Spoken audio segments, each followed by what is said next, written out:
네, 여러분 안녕하세요. 신학산책 네 번째 시간입니다. 코로나 바이러스로 인해서 모든 사람들이 불확실하고 또 불안한 시대를 살고 있습니다. 언제쯤 우리가 일상으로 돌아갈지 불확실하고요. 언제쯤 학교가 다시 열리게 될지, 언제쯤 우리가 경제 활동을 재개할 수 있을지, 그리고 교회로서는 언제 우리가 다시 모여서 함께 예배하고 또 성도 간의 교제를 나눌 수 있을지, 모든 것이 불확실하고 또 그래서 우리의 마음 가운데 불안한 마음이 더 증가되는 것 같습니다. 그래서 사실 이러한 느낌은 지금 이 시대에 우리만 느끼는 것이 아닙니다.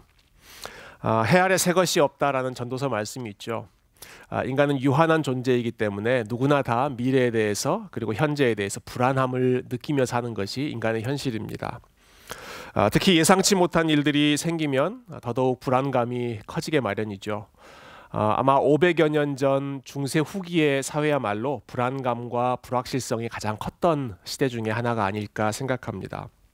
그래서 어떤 역사학자는 중세 후기의 시대적인 분위기를 이렇게 한마디로 표현했습니다. 안정감의 위기, Crisis of Security가 그 당시의 시대를 잘 표현해주는 키워드다라고 하는 것이죠. 특히 이러한 위기를 더 가속화시켰던 요인이 중세 후기 시대의 죽음의 일상화라고 하는 현상이었습니다. 많은 사람들이 죽음을 가까이에서 지켜봤습니다. 흑사병으로 인해서 유럽의 인구 3분의 1이 순식간에 생명을 잃는 일이 있었죠. 또 그 당시에는 태어난 아이들의 유아 사망률이 굉장히 높았습니다.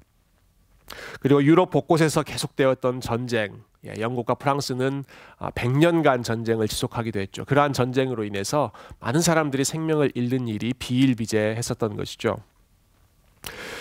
이처럼 죽음이 일상화됨으로 인해서 사람들의 마음에는 불안감이 점점 커졌는데요. 그 당시에 1470년에 나왔던 한 책, 그리스도인의 거울이라고 하는 책에 보면 사람들의 마음이 얼마나 불안했는지를 여실히 볼 수 있습니다. 내 마음을 자주 무겁게 만드는 세 가지 사실이 있다. 첫 번째는 내가 죽는다는 것이다. 두 번째는 내가 언제 죽을지 모른다는 것이다. 그 중에서도 세 번째 사실이 가장 나를 괴롭게 하는데 그것은 내가 죽은 후에 어디로 갈지를 모른다는 것이다.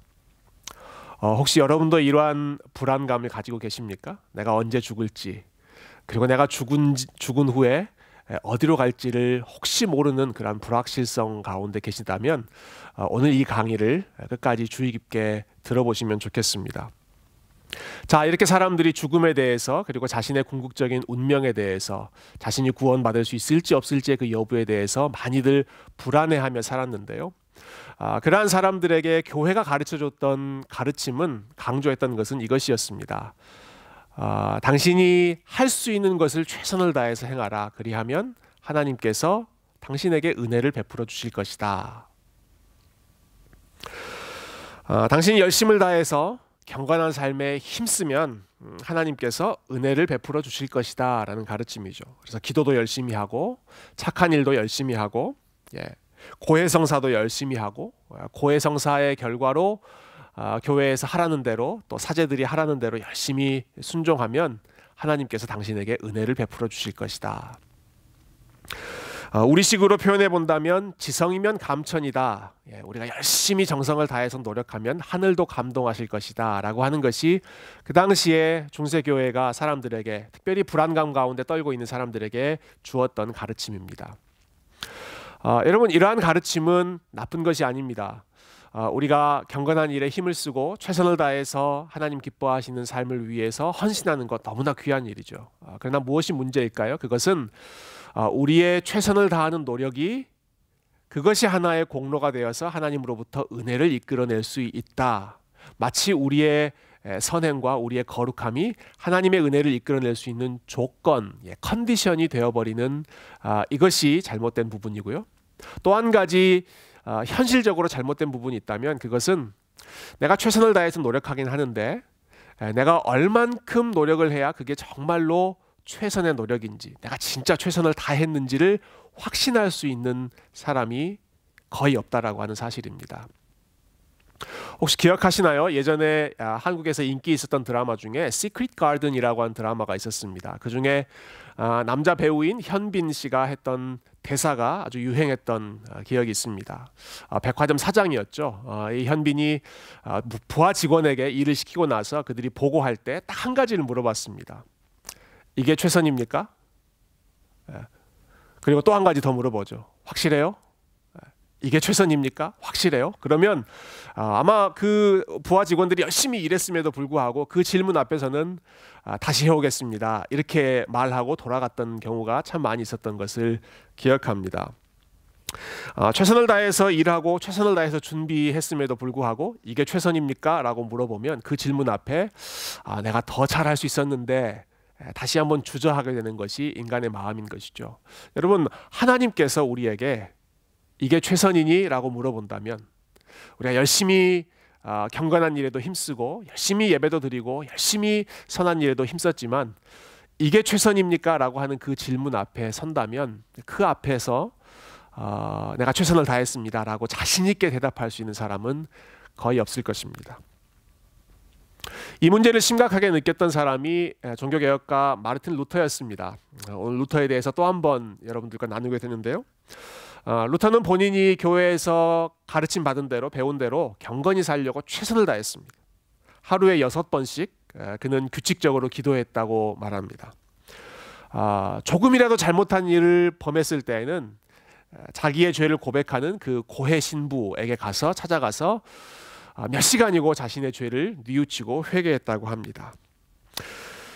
어떤 때는 고행을 하기도 했죠. 성당의 그 높은 계단을 무릎이 깨질 정도로, 피가 날 정도로 열심히 걸어 오르면서 자신의 그 양심의 가책을 제거하려고 하는 일들도 루터가 열심히 했습니다. 그런데 아무리 그렇게 최선을 다해서 경건 생활을 하고 고행을 했음에도 불구하고 자신의 마음 가운데 있는 죄책감을 씻어내릴 수가 없었던 것입니다. 마음이 가벼워지지를 않았습니다.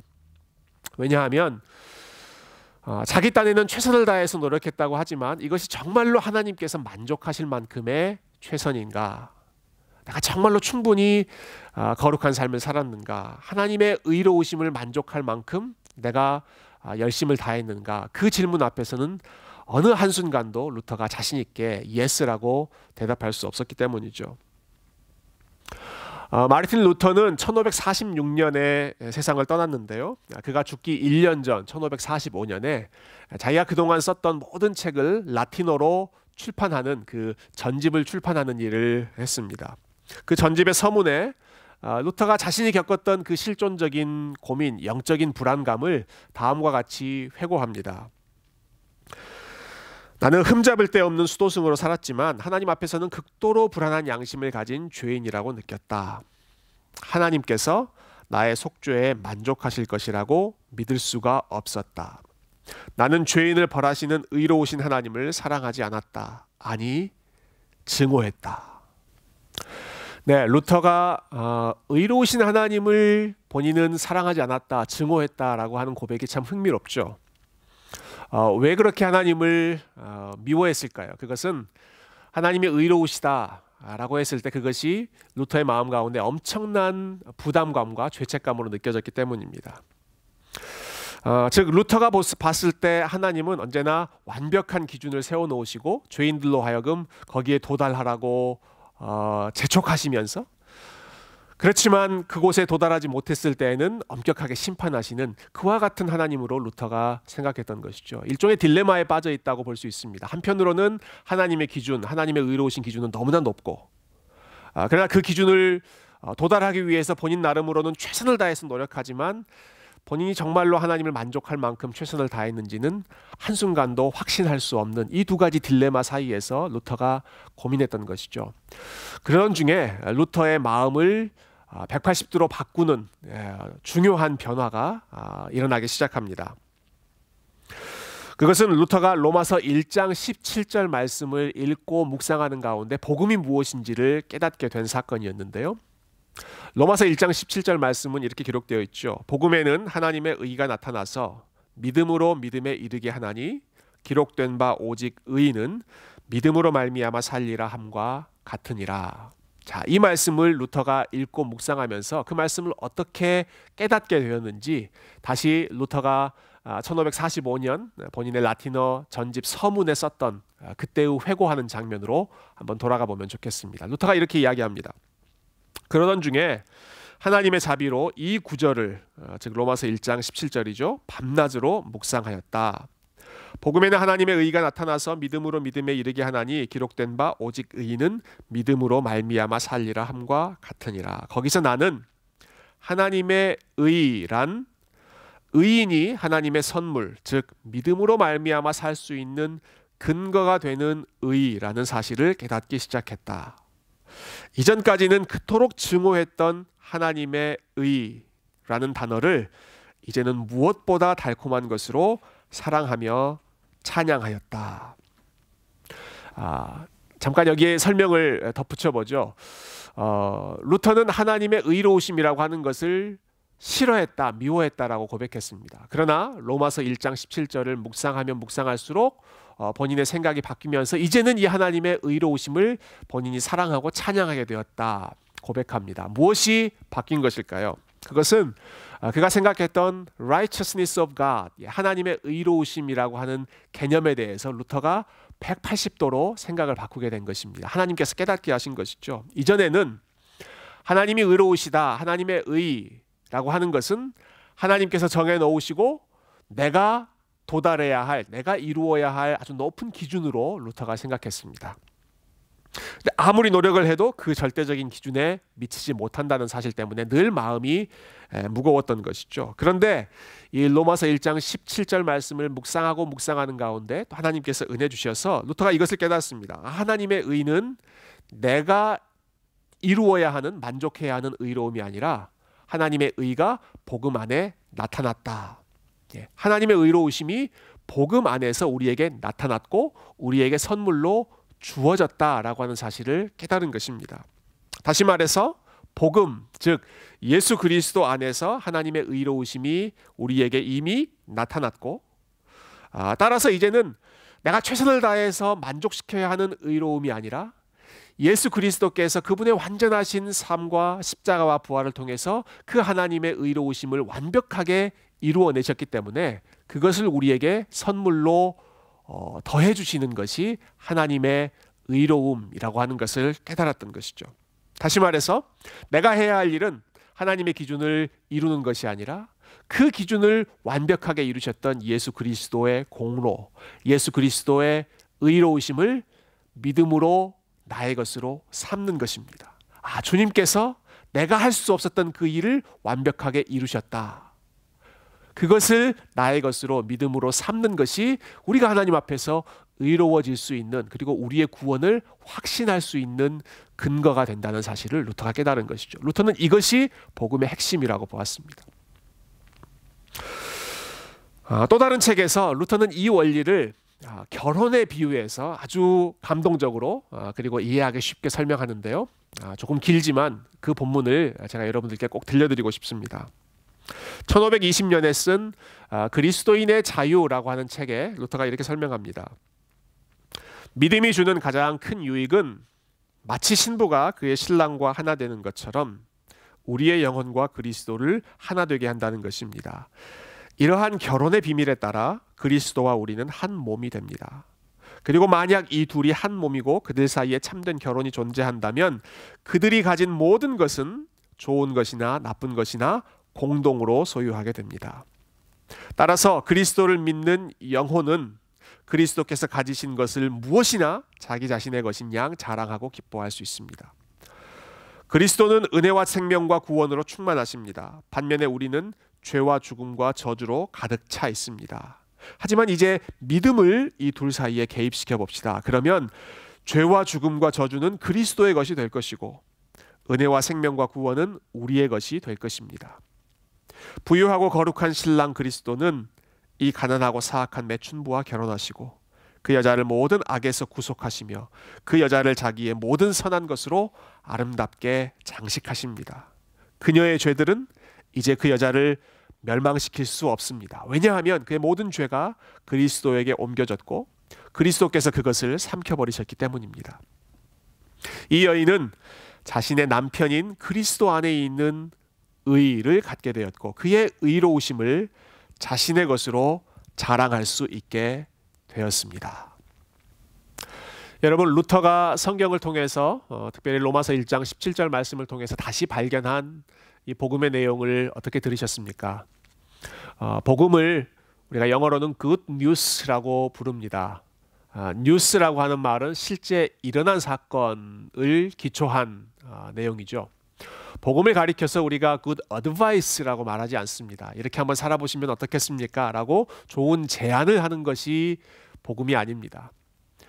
good wish도 아닙니다. 이렇게 하면 하나님께서 은혜를 베풀어 주실 것입니다. 좋은 일을 선물로 주실 것입니다. 그렇게 말하는 것도 아닙니다. 복음은 good news입니다. 우리가 할 수 없는 일을 예수님께서 이루셨고 그렇기 때문에 예수님께서 십자가에서 내가 다 이루었다, it is finished 라고 분명하게 선언해 주셨던 것이죠.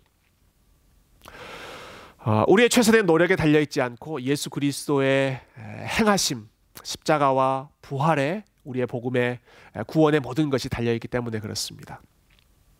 한 가지 흥미로운 사건 마지막으로 기억하면 좋겠습니다. 우리 주님께서 십자가에 달리셨을 때 그 옆에 함께 달렸던 강도가 있었습니다. 그 강도가 예수님을 마지막 순간에 믿게 되죠. 그때 예수님께서 그 강도를 향해서 뭐라고 말씀하셨나요? 네가 오늘 나와 함께 낙원에 있으리라 라고 말씀하셨습니다. 평생 악하게 살아왔던 강도임에도 불구하고 예수 그리스도를 마지막 그 순간에 바라보았을 때 그 강도를 향해서 네가 오늘 나와 함께 낙원에 있으리라 라고 말씀해 주실 수 있는 이유는, 그렇게 약속해 주실 수 있는 이유는 복음이 그 뉴스이기 때문에 그렇습니다. 예수 그리스도께서 이루신 그 사실을 믿음으로 받아들이는 것이 복음이기 때문에 그렇습니다. 우리의 최선의 노력이나 평생 쌓아놓은 어떠한 선한 공로가 근거가 되는 것이 아니라 오직 예수 그리스도께서 이루신 그 완전한 의로우심만이 우리의 구원의 근거가 되기 때문이죠. 여전히 우리 삶에는, 또 우리의 마음에는, 우리의 모습에는 부족하고 연약한 것이 많이 남아 있습니다. 우리는 여전히 사랑하지 못하고 실수하고 또 하나님 앞에서 결단했다가 그것을 이루지 못하는 연약한 모습을 보일 때가 참 많이 있습니다. 그러나 그럼에도 불구하고 저와 여러분이 흔들리지 않을 수 있는 이유는, 우리의 구원에 대해서 확신이 약해지지 않을 수 있는 이유는, 우리의 구원은 우리에게 달려있지 않고 하나님의 은혜에 달려있고 예수 그리스도의 복음에 달려있기 때문입니다. 저와 여러분이 할 수 없는 것을 주님께서 완벽하게 이루어 주셨던 이 복음을 여러분 기억하시고 누리시고, 그리고 이 복음 가운데 하나님 앞에 더 감사의 삶으로 나아가시기를 주님의 이름으로 축복드립니다. 감사합니다.